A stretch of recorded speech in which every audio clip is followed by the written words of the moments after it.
my name is Shelby Bonney, and I'm the host of the Technology for Obama Innovator Series. We're here today with Ryan Allis, who is the CEO of Connect, his second venture. Well on its way, we hope, to incredible successes. But I wanted to spend a little bit of time talking about innovation in America. We've talked about innovation, we've talked a little bit about the election, but I'm curious, innovation, I think, for many people has been one of the core strengths of this country. Yeah. And the question is, what things do we need to do and should we do to make sure that continues to be the case? America is certainly the leader in innovation, among many other things. And this country, going back over 200 years now, has been built on an innovative foundation. Our forefathers a couple hundred years ago said something pretty ambitious and novel at the time, that all men are created equal, and that vision has either been accomplished or has nearly been accomplished here in the United States. And so from the foundation of a melting pot of innovative ideas, we've come through a couple centuries now of industrial revolution, of scientific advance, of new innovations coming from science, coming out of industry. And we have a legacy to live up to in the future in this country with innovation, but we will only continue to be innovative if we fund innovation and if we encourage and create the policies that enable innovators to create products and services that make the world a better place.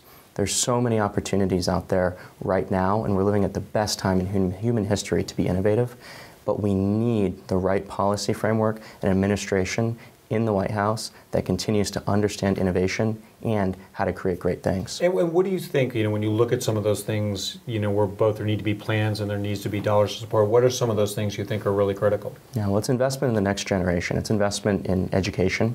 It's creating the programs that can identify the top individuals and ensure that they have every resource they need, regardless of socioeconomic background, to go to college, to go on to grad school if they choose, to be able to get employment in the private sector or the public sector and begin researching, creating, designing, and innovating the future. I feel like first step one is education, step two is immigration. For me personally, as someone who is an entrepreneur, as an executive who is hiring people every single day, I've hired about 350 people so far in my 27 years.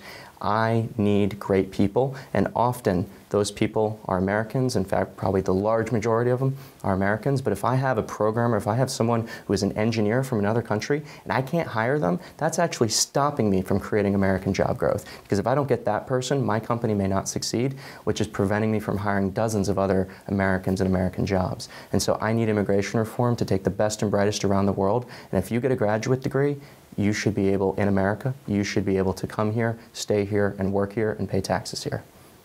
It's funny, someone even made a suggestion that we need to be even more proactive than that we should go out and find people from great colleges in other countries and hand them visas to head on over. So, you talked about immigration, you talked about education.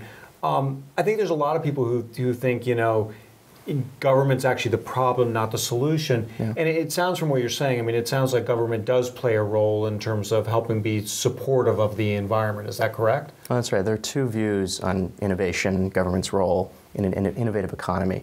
One is that the government should stay out of the way and the private sector is the source of all innovation. The other view is that it's a partnership between the government and the private sector in creating innovation. And what we've actually seen play out over the last, you could say at least the last 50 years, but really the last couple hundred years, that it's often government programs that will fund the long decades of research leading up to commercialization.